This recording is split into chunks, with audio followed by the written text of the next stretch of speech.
July 27, 1943, the Gulf air over Texas feels thick enough to drink, and the horizon looks wrong, like the world has been smudged with a dirty thumb. Out over warm water, clouds stack into a towering wall. The sea below disappears behind curtains of rain, and the wind begins to speak in long, low sentences that make every hangar door rattle. A hurricane is coming in fast, and almost nobody on the coast understands what it is doing on the inside. In that moment, the storm is not a diagram on a weather map. It is a living machine of pressure and violence moving toward land, and it is about to collide with a military world that depends on prediction, timing, and control. If you like real documentary stories where a single decision changes what people believe is possible, subscribe to the channel and leave a comment with the word hurricane. It helps the video reach more people. And I read the comments. In the middle of the Second World War, weather is not background. Weather is strategy. Weather is fuel burned for nothing, missions aborted, ships scattered, aircraft lost without ever seeing an enemy. Pilots learn quickly that the sky can kill with indifference. Commanders learn that a storm can ruin a plan as effectively as an opposing army. Hurricanes in particular are monsters that arrive with little warning by modern standards. And in 1943, the tools to track them are limited. Radios, barometers, surface observations. An educated judgment do what satellites will do decades later, but imperfectly and often too slowly. People on the Gulf Coast know hurricanes as disasters that smash docks, flood streets, and tear roofs from houses. Aviators know hurricanes as something to avoid because nobody can say with confidence what waits inside. The common belief is simple. If you fly into a hurricane, the airplane will come apart. Turbulence will slam the airframe until it fails. Winds will flip it. Rain will blind you. And if the engine quits, you will die in water that is already trying to climb into the sky. Joseph Duckworth is the type of man who has learned to take fear apart and examine it like a mechanic studies a broken part. He is not famous in the way an ace pilot is famous. Not the kind of figure with newspapers printing his grin and counting enemy aircraft. His reputation is quieter and more valuable to the people who understand what it costs to keep others alive. He is an expert instructor, the kind of pilot who can take a student who panics in cloud and teach him to trust the instruments, to fly blind in the most literal sense, to keep the airplane straight and safe when the outside world becomes white nothing. Instrument flying is discipline. It is believing the artificial horizon when your stomach insists you are upside down. It is holding altitude when the world gives you no visual reference. It is control without comfort, and Duckworth has made a career out of teaching that control. When the storm approaches Texas, it becomes a subject of tense conversation among the people responsible for keeping aircraft and crews out of trouble. Weather officers watch pressure fall. Navigators listen to reports from coastal stations. Someone says the storm is stronger than expected. Someone else says there is no way to know what it will do after landfall. The word surprise hangs in the air because the hurricane seems to have intensified and shifted with speed. That makes planning feel foolish. At a military training environment, people talk about the hurricane the way sailors talk about an unseen reef. You know it is there. You know it is deadly, and you know you should not go near it. But then the thought arrives, the one that makes everyone go quiet. How do you avoid what you cannot predict? How do you protect ships, flights, and coastal operations if you do not even understand the internal structure of the storm? The hurricane has an eye, people say. A calm center, perhaps, or perhaps a trap. There is argument, speculation, and the kind of certainty that comes from lack of evidence. No aircraft can survive inside that thing. Duckworth hears the assumptions and feels the familiar irritation of a professional, listening to guesses where knowledge should be. He has flown through thick weather that would terrify most men. He knows what an airplane can endure when it is handled correctly. He knows how much of survival depends on procedure and calm. He also knows the difference between reckless bravado and disciplined risk. In the days before the storm, nobody has made a deliberate, controlled penetration into a hurricane for the purpose of direct observation. That does not mean it is impossible. It means nobody has tried with the right skills and a clear head. Duckworth is not the kind of man to accept everybody knows as evidence. A trainer aircraft sits available. Not a bomber, not a heavy transport, but a sturdy machine designed to teach pilots the feel of flight and the discipline of control. The North American AT-Six Texan is not built as a storm research platform. It is built to train, to endure repeated use, to forgive small mistakes while still demanding respect. It has enough strength to handle rough air if flown correctly, and is familiar. Familiarity matters when the unknown waits ahead. Duckworth looks at that airplane and sees a tool, not a symbol. He sees an instrument capable of taking him into the storm and bringing him back. If the man in the cockpit does his job, there is another factor that tightens the moment: authorization. Military life runs on permission. Flights have schedules, plans, clearances. Aircraft are property of the government in wartime, and risking one without orders is not a casual decision. It can end a career. It can bring formal punishment. It can stain a record permanently. Duckworth understands that too. Yet the storm is not waiting for paperwork. The hurricane is moving, and its approach offers a window that will close quickly. If he wants to learn what is inside, he must go now, while the storm is within reach. The story that survives in later retellings often begins with a challenge, a bet, a hard statement thrown into a room where people speak cautiously. Whether it is framed as a dare or a dispute, the core truth remains. Duckworth decides to fly into the hurricane without the sort of official mission structure that would make everyone comfortable. He chooses to act. With him goes a navigator, Ralph O'Hare, because a flight like this is not only about piloting, it is about recording, confirming, understanding. A navigator can track position, log observations, help maintain orientation when the world disappears. In an era when weather reconnaissance is not yet a routine profession, the presence of another skilled man is both practical and symbolic. This is not a stunt done alone. It is an attempt, however improvised, to bring back information they prepare quickly. The engine is checked, the fuel load considered, instruments inspected with a seriousness that grows heavier as the sky darkens. On the ground, the airfield does not look like the launching point for a legend. It looks like any other military place in wartime: men working, aircraft moving, paperwork and routines continuing even as the weather threatens to erase them. But there is tension under the normal. The wind is rising. The cloud base lowers. The smell of rain comes before rain arrives. And then rain arrives in heavy drops that become sheets. Duckworth takes off into a sky that does not welcome him. The initial climb is a fight against gusts that slap the aircraft and try to push it off its intended track. Visibility deteriorates quickly. The world outside becomes a shifting wall of gray. The cockpit becomes its own universe of dials, needles, and disciplined breathing. This is where Duckworth is most himself. He does not need a horizon to keep the airplane upright. He needs the instruments. He needs his training. He needs the calm that comes from having lived through disorientation before and beaten it with procedure as they head toward the storm. The turbulence increases in stages, like a warning that grows louder the closer you get. First there is rough air that makes the aircraft bump and shudder. Then there are violent jolts that feel like invisible hands grabbing the wings and shaking them. Rain hammers the windscreen so hard it seems solid. The sound is constant and aggressive, a roar that erases subtly. The airplane begins to feel small, and in a hurricane everything is small. Duckworth keeps the nose where it must be. He watches the artificial horizon. He corrects for drift. He refuses to chase the aircraft when the storm throws it.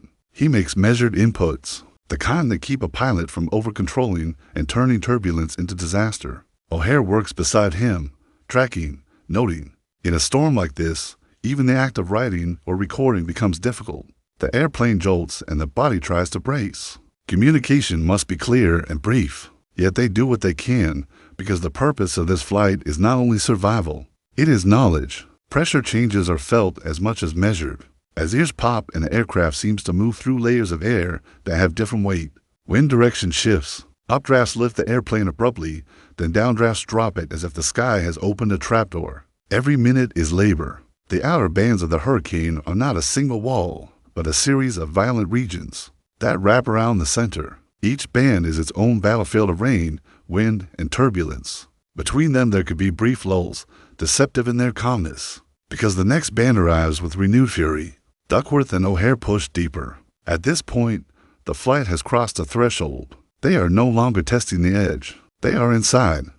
Then something happens that feels impossible if you have never heard of a hurricane's eye. The turbulence begins to lessen. The noise changes. The rain that has been relentless fades to scattered drops. The aircraft, battered for what feels like hours though it may be less, enters a region where the air becomes unexpectedly smoother. The gray thins, light appears, and then, like stepping through a door, they are in the eye. Descriptions of the eye often sound like exaggeration until you understand the physics. A hurricane is a rotating system organized around a low-pressure center. The most violent winds are not at the exact center, but around it, in the eye wall, where the pressure gradient is steep and convection is intense. Inside that ring, the eye can be relatively calm, not peaceful in a comforting way, but calm in a surreal way, because you know what surrounds you. Duckworth looks out and sees a world that feels like a trick. Above, there may be breaks in the cloud deck, even hints of blue. Around them, towering walls of cloud form a circular fortress, the eye wall, rising like cliffs. The contrast between the calm in the center and the violence in the surrounding ring is shocking. It is the kind of calm that makes a man feel the danger more sharply because it is not safety. It is merely the absence of immediate assault dot in the eye. Instruments tell a story that previously was only guessed at. Pressure is low and steady compared to the chaos around it. Winds drop. Visibility improves. The airplane, still vibrating from the punishment it endured, suddenly feels manageable. This is the moment that changes everything, because it proves that the hurricane is not a uniform blender of destruction. It has structure. It has zones. It can be understood, mapped, predicted. The eye is real, and now it has been entered by a military aircraft and survived. But the flight is not finished, because to return home, they must pass back through the eye wall, and the eye wall is where the storm concentrates its strength. Leaving the eye is like walking out of a quiet room into a riot. The turbulence returns abruptly, as if the storm resents being observed. The aircraft is slammed again. Rain becomes a solid sheet. Wind pushes hard. Duckworth must prevent the airplane from being rolled or pitched violently by gusts that arrive without warning. Instrument flying is not merely useful here. It is everything. Visual references vanish. The pilot must trust the gauges and his own disciplined corrections. Because the human body lies under such conditions, the inner ear reports false sensations. The brain tries to interpret chaos as movement that may not be real. A less trained pilot can become disoriented and lose control in seconds. Duckworth does not lose control. He holds the airplane together through skill and restraint. He keeps the wings level when possible, accepts momentary deviations when fighting them would be worse, and makes corrections when the storm allows. O'Hare continues to assist. Together they manage the flight out of the hurricane's core and into less violent air. The storm does not release them easily. It follows them with bands of rain and turbulence that continue to hammer the aircraft, even as they retreat. But gradually, the intensity lessens. The airfield returns to the world. Land appears as shadow through broken cloud. The airplane descends, still rocked by gusts, and then the wheels touch the runway. They land alive. On the ground, the return of the aircraft is not just a relief. It is a shock. People who hear what happened have to recalibrate their idea of what is possible. The first reaction in a disciplined organization is often procedural. Who approved this? Why was it done? What rules were broken? Duckworth has, in the simplest terms, risked government property and lives without explicit authorization. In wartime, that can be a serious matter. A man can be punished not because his intention was malicious, but because discipline is the spine of a military force, and a single act of disobedience can set a dangerous precedent. Yet there is another reaction that competes with the first: recognition. The flight has produced something that cannot be dismissed. It has proven a fact about hurricanes that previously lived in theory and rumor. It has shown that an aircraft, handled properly, can enter the eye and survive. It has hinted that systematic observation from within a storm could become not only possible, but valuable. Whether officers and commanders alike can see the practical implications immediately. If you can understand a hurricane's structure, you can forecast its movement and intensity better. If you can forecast better, you can move ships out of danger, reroute aircraft, warn coastal installations, reduce losses. Knowledge becomes protection. The most dramatic versions of the story say Duckworth expected a court-martial and instead received praise. The truth, in the way truth often exists in military history, is that the event is both a breach and a breakthrough. It creates awkwardness because it exposes the gap between policy and possibility. It creates opportunity because it offers a path forward. Whether Duckworth is formally punished or formally rewarded is almost less important. Then what happens next? The concept of storm penetration becomes real. It enters the institutional mind. It becomes something that can be discussed in terms of training, equipment, and mission planning rather than in terms of madness. Duckworth does not stop at one flight. Accounts describe that there is a subsequent penetration, again in the same general event, this time including additional personnel focused on meteorological observation. The impulse is obvious. If one flight has proven to exist and can be reached, a second flight can gather better data, confirm measurements, refine understanding. In those days, every new observation is precious because there is so little direct evidence. A hurricane is too large and too violent for casual study. What Duckworth has done is open the door, and the people responsible for weather begin to step through it. To grasp the full weight of this moment, you have to remember the context of aviation at the time. Aircraft are advancing rapidly during the war, but they remain vulnerable machines. Engines can fail. Airframes can be stressed beyond design limits. Instrument flying is still a specialized skill, and not every pilot has mastery. Navigation is more complex without modern electronic aids. A hurricane is not merely bad weather. It is an organized system with winds that can exceed what many aircraft are designed to endure. The decision to fly into such a storm is not comparable to flying through an ordinary thunderstorm or a patch of fog. It is a deliberate confrontation with a phenomenon that has destroyed ships and flattened cities. Duckworth's particular advantage is psychological as much as technical. He is an instructor. He is used to making decisions calmly while someone else in the cockpit is nervous. He is used to explaining what is happening even as it happens. That kind of mind does not panic easily. It also tends to be curious. Curiosity in aviation is a dangerous gift if it is paired with ego, but it becomes a powerful tool if it is paired with discipline. Duckworth's discipline is the anchor. He does not fly into the hurricane to prove he is fearless. He flies into it because he believes the unknown can be made known, and he believes that knowledge can save lives. In the years that follow, the act that began as an unsanctioned choice becomes part of a developing doctrine. Storm reconnaissance grows. Aircraft are modified. Procedures are written. Crews are trained specifically to penetrate storms and record data. The phrase hurricane hunters will become famous later, but the seed is here. In this day, when a man in a trainer aircraft refuses to accept that the center of a hurricane is beyond human reach, the military has a strong incentive to learn. Naval operations in the Atlantic and Pacific depend on weather forecasting, the movement of convoys, the timing of flights, the safety of airfields, the planning of amphibious operations. All of it can be shaped by storms. A hurricane is not a rare curiosity. It is an enemy that arrives every season, and it does not negotiate. The scientific significance is equally large. Understanding the eye and eyewall structure becomes crucial to modeling storm intensity. Pressure readings inside a storm help estimate wind speeds and the storm's strength. Observations of temperature and humidity profiles help explain how the storm sustains itself. Wind direction changes help define the rotational structure. All of this, later, will feed better forecasts and earlier warnings for civilians as well as the military. Yet in 1943, much of this is still raw. The tools are simple.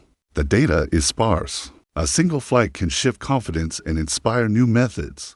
There is another human layer to the story that is easy to miss. In wartime, men are asked to do dangerous things constantly, but usually those things are framed as necessary to defeat an enemy. Duckworth's flight is different. There is no enemy aircraft. There is no target on the ground. There is only weather, and weather feels like fate to many people. When a man decides to challenge weather directly, he is challenging the idea that nature is always the dominant force. He is saying that skill and method can carve a path even through chaos. That belief is at the heart of aviation itself. Every takeoff is a small argument against gravity. Every instrument approach through fog is a small argument against blindness. Duckworth's hurricane flight is a larger argument, made louder by wind and rain. Imagine the cockpit during the worst moments. The AT-Six shakes as if it has become a loose part inside its own airframe. The pilot's hands are firm, but not stiff, because stiffness leads to overreaction. The engine's sound is constant, but every change in pitch causes a flash of fear, because an engine failure here would mean a forced descent into violent water, or into unseen terrain. The instruments are the only truth. The altimeter needle moves with each updraft and downdraft. The airspeed fluctuates. The artificial horizon remains the anchor, showing the airplane's attitude when the body's senses lie. The windshield is a blur. Rain is not droplets. It is a sheet. Lightning may flash, illuminating the cloud walls in brief violent photographs. The navigator, trying to hold a pencil steady, braces against the shaking, speaks in short phrases. checks positions, notes the pressure. Both men are sweating, not only from heat, but from effort. It is work to fly like this. It is exhausting. Now imagine the eye. After that violence, the calm feels like a dream. The sudden reduction in turbulence can make a pilot uneasy because it feels like a trap. The eye is not stable in the way a calm day is stable. It is calm because of the storm's structure, and that structure is still alive, still rotating, still dangerous. The ring of cloud around them is a wall, and beyond it the hurricane continues to rage. The calm center is a pocket inside a beast. Seeing sunlight, there's almost insulting. It suggests order where there should be none. It suggests that the monster has a heart that is quiet. This contrast is what makes the story so powerful for audiences, and it is also what makes it valuable for history. It illustrates a fundamental truth about many natural disasters. They have structure. They are not random. They can be studied. They can be predicted. The price of that knowledge is risk. And in the earliest days, the risk is taken by individuals. Before institutions catch up, Duckworth's act also raises an uncomfortable question. Should people be rewarded for breaking rules if the outcome is positive? Military organizations struggle with that question constantly. Discipline prevents chaos, but rigid discipline can also prevent innovation. Wartime sometimes forces innovation through necessity, but weather reconnaissance is a more subtle form of necessity. Nobody is firing bullets at the hurricane, yet the hurricane can kill as surely as any weapon. Duckworth's flight forces leaders to recognize that weather is a battlefield too. It forces them to consider that rules designed for routine safety may not address extraordinary threats, and that extraordinary threats sometimes require extraordinary actions guided by extraordinary skill. There's also the matter of myth. As stories travel, they sharpen. People remember the dramatic lines, the bet, the defiance, the idea of a man flying into hell and returning. These elements are not false in spirit, but they can obscure the reality that makes the story even more impressive. The flight is not magic. It is not luck alone. It is a demonstration of instrument flying, risk management, and a deep understanding of aircraft behavior in severe conditions. Duckworth is not merely brave. He is competent at a level that allows him to be brave without being foolish. The hurricane itself, sometimes referred to as the surprise storm, becomes part of the legend because it highlights how unprepared the region and the forecasting systems were for rapid development. In an era without constant satellite imagery, storms can feel like sudden ambushes. A hurricane appearing stronger than expected is not merely an inconvenience. It can be lethal to communities and to the military assets positioned along the coast. That surprise adds urgency to the desire for direct observation. If the storm can intensify quickly, then understanding intensification becomes crucial. Direct measurements from within storms will later help with that understanding. From a documentary perspective, the best way to tell this story is to keep the viewer inside the cockpit with Duckworth, while constantly reminding them what is at stake beyond the cockpit. This is not a thrill ride for its own sake. The information gained can influence decisions that save lives. Ships can be moved. Flights can be rerouted. Coastal warnings can be issued earlier. The storm becomes less of a mystery. Mystery is deadly in weather. Knowledge is protection. Picture the broader Gulf at that time. Cargo ships moving under wartime pressure. Coastal installations maintaining readiness. Aircraft training schedules continuing because war does not pause for weather. Now picture what a hurricane can do to all of that if it is not understood. It can sink ships that cannot outrun it. It can scatter a convoy and make it vulnerable. It can flood a field and ground aircraft. It can destroy equipment.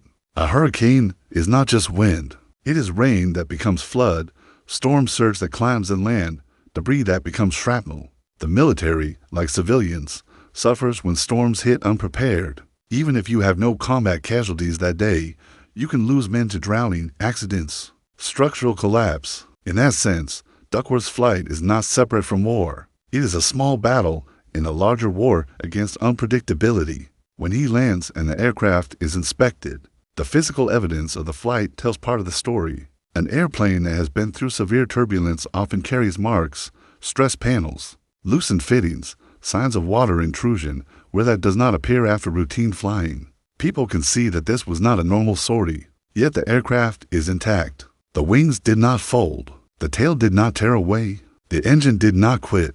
This is evidence, and evidence changes minds. The data and observations gathered are not glamorous to a casual listener, but they matter. Pressure readings matter. Wind estimates matter. The identification of the calm eye matters. The recognition that the eye wall is the most violent region matters. These are building blocks. Later, with better equipment, crews will fly into hurricanes routinely, dropping instruments, measuring wind speed, sampling humidity and temperature. They will build models that improve forecasting. But the first step is psychological. Someone must prove that a storm is not an impenetrable wall. Duckworth proves that there is a scene that a documentary can linger on, because it is where human risk intersects with institutional consequence. Duckworth, after landing, knows he may face punishment, not because he failed, but because he succeeded outside procedure. That is the strange paradox of structured organizations. A man can be punished for initiative if it is not authorized, even if the outcome is beneficial. Duckworth's awareness of that risk adds weight to his decision. He is not a reckless youth. He is an officer, an instructor, a man who understands regulations. That makes the act more serious, not less. He chooses knowledge over comfort, and he accepts that the price might be his career. But the outcome turns in his favor because the value is too obvious to ignore. Instead of being treated as a man who endangered government property, he is treated as a man who expanded capability. The act becomes a story told with admiration. It becomes part of aviation lore. In time, it becomes a foundational tale for those who will later deliberately fly into storms as a professio. And it is important, though, not to romanticize the act into a message that anybody should do something similar on a whim. The lesson is not break rules because it is exciting. The lesson is that extraordinary challenges sometimes require extraordinary expertise, and that expertise can push the boundaries of what is considered possible. Duckworth is not encouraging recklessness. He is demonstrating mastery from a narrative angle. The hurricane itself can be described like a character. It approaches silently at first, then announces itself with wind and rain, then reveals a hidden calm at its center, then punishes anyone who tries to escape its grasp. It is a creature with a heart. Duckworth is the man who decides to enter that heart not to conquer it, but to understand it. He does not defeat the hurricane. He survives it, and survival is enough to change history because survival brings back evidence. The story also reflects the broader pattern of wartime innovation. Many techniques and technologies developed rapidly during the Second World War because urgency removes hesitation. People experiment because the stakes are immediate. Some experiments fail and cost lives. Others succeed and change the future. Weather reconnaissance is one of those areas where the future is shaped by a few early decisions. Duckworth's flight, in that sense, is a turning point. A moment where curiosity and necessity meet inside a storm. If you imagine the young pilot hearing this story later, you can see the impact. It reframes fear. It says that the worst conditions can be approached with method. It says that instrument flying is not a classroom trick, but a survival skill that can carry you through a situation where your eyes are useless. It also says that nature has patterns, and patterns can be learned. For a pilot, that is empowering. For a meteorologist, it is inspiring. For commanders responsible for moving men and machines across oceans, it is practical. The Gulf hurricanes will keep coming after 1943. The war will end, but storms will not. The difference is that the world will slowly become better at understanding them. That improvement is not due to one flight alone, but one flight can begin a tradition. Duckworth's penetration is remembered because it breaks a mental barrier. It is the first time a military pilot deliberately enters the eye of a hurricane and returns to speak about it as something real. In a modern world, where satellite images show the swirling eye from space and news anchors point to precise tracks, it is difficult to feel how mysterious a hurricane once was. It is difficult to remember that the eye was not always a familiar concept to the broader public. It was theory, rumor, sailor talk, meteorological speculation. Duckworth turns it into reality for the people around him. He turns it into something that can be measured and discussed with confidence. That is the quiet power of first-hand observation. There is also an emotional truth that makes this story resonate beyond aviation. Every person has a hurricane, some unknown threat that feels too large to confront. Most people avoid it. Some people talk about it. Very few people fly into it. Duckworth's story is compelling because it is a literal version of that metaphor, and it is true. He does not fly into the storm to prove he is invincible. He flies into it because he believes that knowledge can replace fear, and because he believes that lives can be saved if the mystery is reduced. When you end the documentary, you do not need to exaggerate. The image is already strong, a trainer aircraft, not designed for heroics, moving into the most violent weather the Gulf can produce, shaking, nearly blinded, guided only by instruments and a man's discipline, then emerging into an impossible calm ringed by towering cloud walls, then fighting back out, landing and changing what others believe about the sky. It is a story of skill and decision, a story of risk taken for understanding, and a story that quietly influences the future of weather science and aviation safety. Because after that day, hurricanes are no longer only monsters. They are systems. They are measurable. They are penetrable by trained crews. And once something becomes measurable, it becomes manageable. Not harmless, never harmless, but manageable enough that people can prepare, can move assets, can warn communities, can reduce loss. Duckworth's flight is one small step in that long path, but it is the step that makes the path visible. The final irony is that the act that begins as disobedience becomes, in retrospect, a form of service. Duckworth breaks the expectation that rules are the highest good in every situation. He demonstrates that the highest good, sometimes, is responsible initiative grounded in expertise. In the hurricane's eye, in that eerie calm surrounded by violence, he finds proof that the world is not only chaos, it has structure. And once you see the structure, you can build a future around it. That is why the story survives. Not because it is sensational, though it is. Not because it is reckless, though it could have been if done by the wrong man. It survives because it captures a precise moment, when a trained pilot uses the best skills of his era to force the unknown into the light, and in doing so helps create a new way of protecting lives from the most powerful storms on Earth. The story also reflects the broader pattern of wartime innovation. Many techniques and technologies developed rapidly during the Second World War because urgency removes hesitation. People experiment because the stakes are immediate. Some experiments fail and cost lives. Others succeed and change the future. Weather reconnaissance is one of those areas where the future is shaped by a few early decisions. Duckworth's flight, in that sense, is a turning point, a moment where curiosity and necessity meet inside a storm. If you imagine a young pilot hearing this story later, you can see the impact. It reframes fear. It says that the worst conditions can be approached with method. It says that instrument flying is not a classroom trick, but a survival skill that can carry you through a situation where your eyes are useless. It also says that nature has patterns, and patterns can be learned. For a pilot, that is empowering. For a meteorologist, it is inspiring. For commanders responsible for moving men and machines across oceans, it is practical. The Gulf hurricanes will keep coming after 1943. The war will end, but storms will not. The difference is that the world will slowly become better at understanding them. That improvement is not due to one flight alone, but one flight can begin a tradition. Duckworth's penetration is remembered because it breaks a mental barrier. It is the first time a military pilot deliberately enters the eye of a hurricane and returns to speak about it as something real. In a modern world, where satellite images show the swirling eye from space and news anchors point to precise tracks, it is difficult to feel how mysterious a hurricane once was. It is difficult to remember that the eye was not always a familiar concept to the broader public. It was theory, rumor, sailor talk, meteorological speculation. Duckworth turns it into reality for the people around him. He turns it into something that can be measured and discussed with confidence. That is the quiet power of first-hand observation. There is also an emotional truth that makes this story resonate beyond aviation. Every person has a hurricane, some unknown threat that feels too large to confront. Most people avoid it. Some people talk about it. Very few people fly into it. Duckworth's story is compelling because it is a literal version of that metaphor, and it is true. He does not fly into the storm to prove he is invincible. He flies into it because he believes that knowledge can replace fear, and because he believes that lives can be saved if the mystery is reduced. When you end the documentary, you do not need to exaggerate.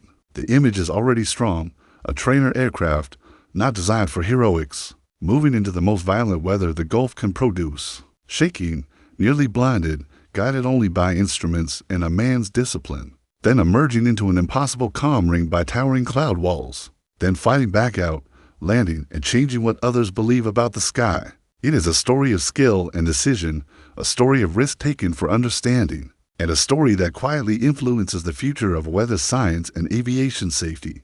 Because after that day, Hurricanes are no longer only monsters. They are systems. They are measurable.